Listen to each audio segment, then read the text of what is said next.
The 5-star pick was a winner last week, and so was the 4-star play.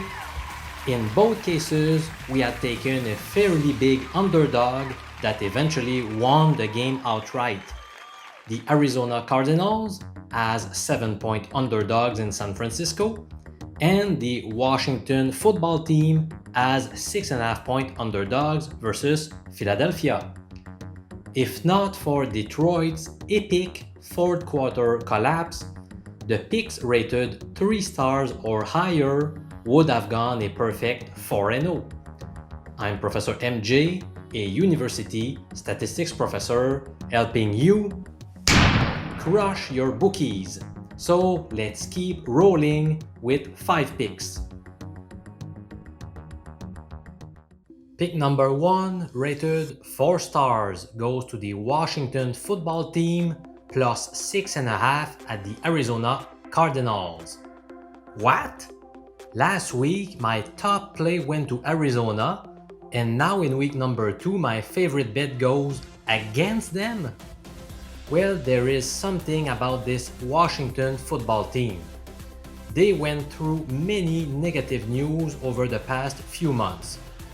First, it was reported there was a culture of sexual harassment and discrimination within the organization, which started with the owner, Daniel Snyder. Also, the team has a lackluster roster with few big names.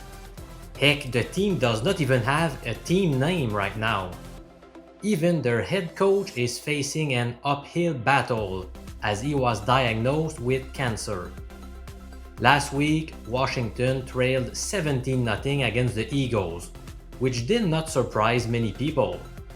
Then, somehow, Washington stormed back with 27 unanswered points.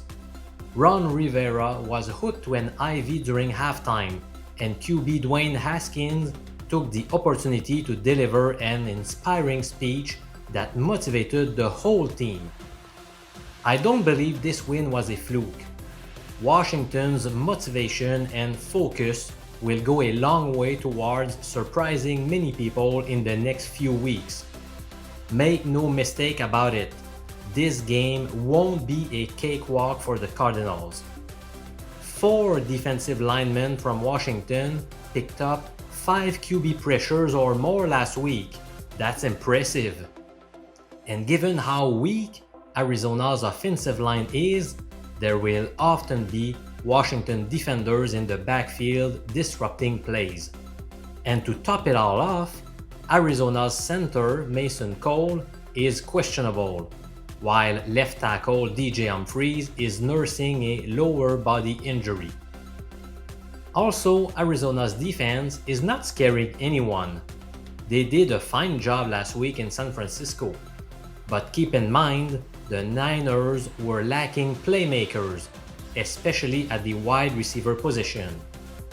Now granted, Washington is not loaded on offense either, but they do have a couple of game breakers with Terry McLaurin and rookie Antonio Gibson. Dwayne Haskins is also progressing nicely after a rough start to his NFL career. I expect a very tight game. Arizona might come away with the win, but it won't be easy at all. So I like this play a lot. Hey, by the way, my softball team won the playoffs last night. Yes!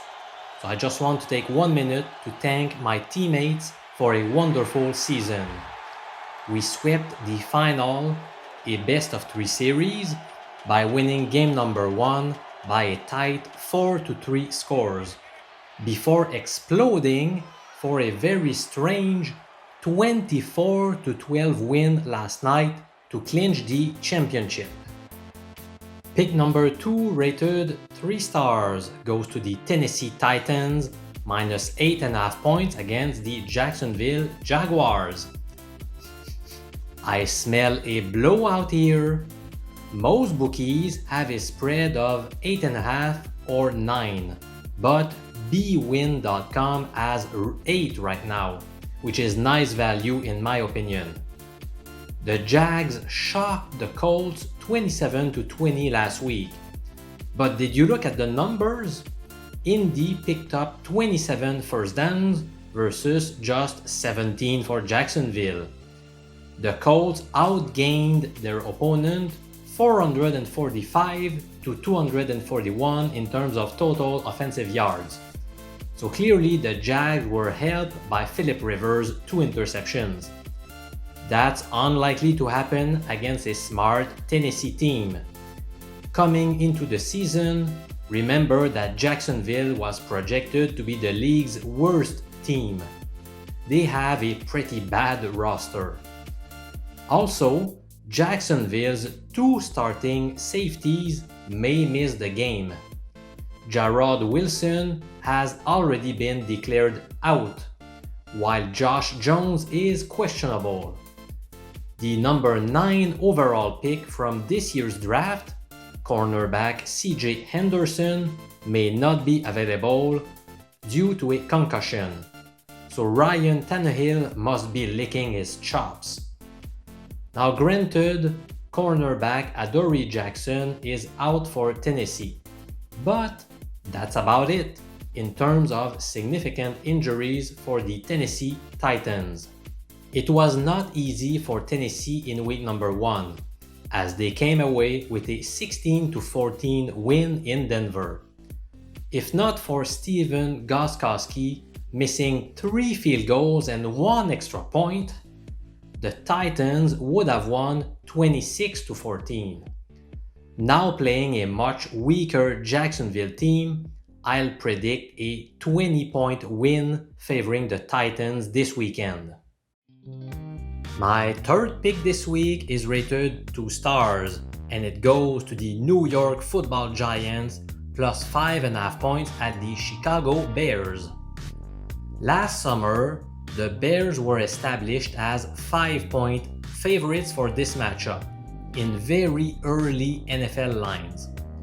Considering the lack of fans, home teams should now be less favored. This has been reflected in most week number 2 meetings, but not here. The Giants should be 3 or 3.5 point underdogs. An inflated line would be reasonable if the Giants had done significantly worse than expected in week number 1, or if the Bears had done an exceptional job in their first match. But that has not been the case really. Daniel Jones did a good job against the stout Steelers defense last Monday night. That's very encouraging for the kid. Now the good news is he will also get one of his top targets back on the field, Golden Tate. He missed the season opener due to a hamstring injury, but he has a good chance to suit up this Sunday. Now Saquon Barkley could not get going at all against Pittsburgh. He has a chance to explode this week after seeing the Bears allowing 4.8 yards per carry to the Lions last week, so look out. I also like how the Giants defense matches up against the Bears offense. New York's defensive line is very effective against the run, so that should force Chicago to throw the ball more, and I don't trust Mitchell Trubisky to light up the scoreboard.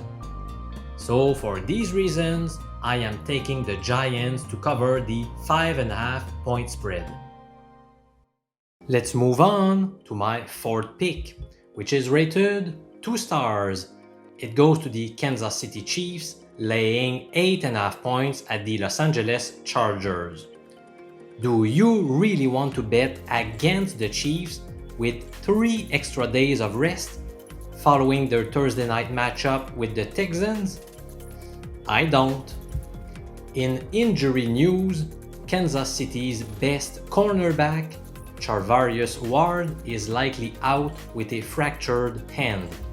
And that's the main reason why this pick is not rated higher.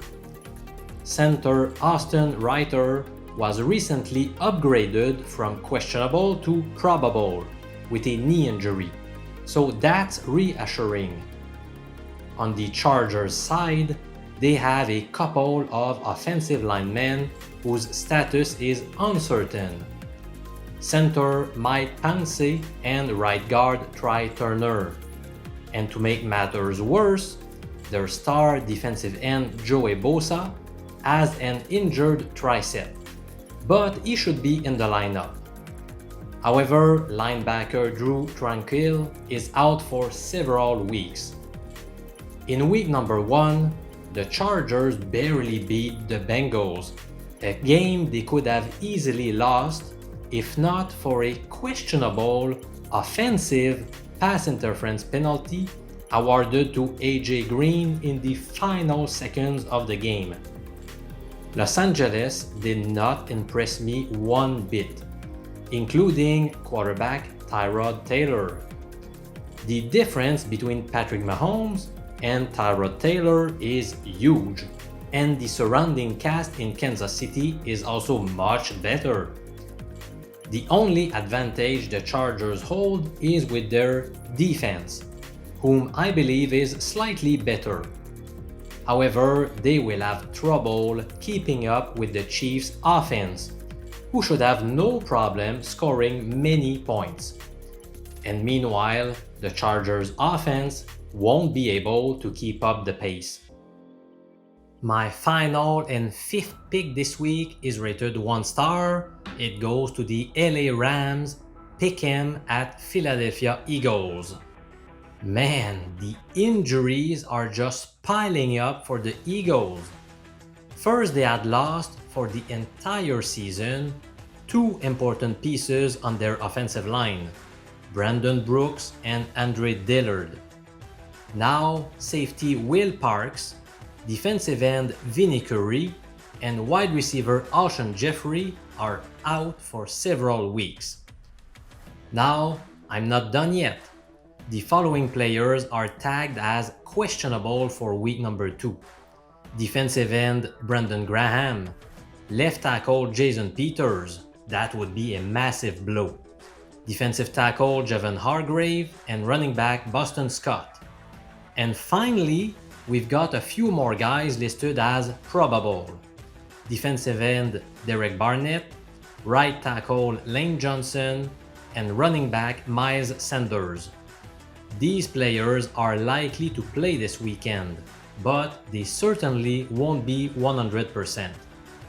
Now, meanwhile, the only player worth of note appearing on the Rams injury list is tight end Gerald Everett, but he has a strong shot to be available. So in other words, there is a gigantic gap between the two teams' health. I don't believe the injuries are being properly accounted for in the current line. The Rams played a very solid game against the Cowboys. Keep in mind that Dallas is among one of the Super Bowl favorites. Jared Goff was very accurate, and he has good weapons around him with Cooper Kupp, Robert Woods, Tyler Higbee, and Gerald Everett. Now, their running game surprised me too, especially Malcolm Brown. I thought he might end up being the number 3 running back, behind rookie Cam Akers and 2019 third-round pick Darrell Henderson. But the undrafted runner out of Texas got the most touches and he ran very well. Indeed, Brown rushed 18 times for 79 yards and a couple of touchdowns. Now, with all the injuries on Philly's offensive line, Carson Wentz is guaranteed to have nightmares every single night this week when thinking about what Aaron Donald might do to him this Sunday. Are you interested in week number 3 early NFL picks? I recently posted a very important video about the importance of placing NFL bets early in the week, as opposed to waiting until Friday, Saturday, or Sunday. I strongly encourage you to watch this video. Check out my YouTube channel. In short, I'm arguing that you should try to beat closing lines instead of focusing on trying to pick winners. Well, that's exactly what I'm striving to do. As soon as week number 3 lines will be available, most likely Sunday night, would you like me to send you my early NFL picks directly in your mailbox? If so, subscribe to my exclusive mailing list. See the link below. I've already got more than 100 people signing up last week. Thanks to all of you. For your information, I send the following 2 early plays for week number 2 to my subscribers. Bills -4 at -117 odds against the Dolphins. And right now, Pinnacle has Buffalo -4 at -131 odds. So we are indeed beating the line so far. The second early pick were the Browns -6 at -103 odds against the Bengals. And right now, Pinnacle has Cleveland -6 at -104 odds.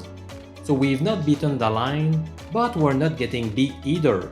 So stay tuned for the line movement.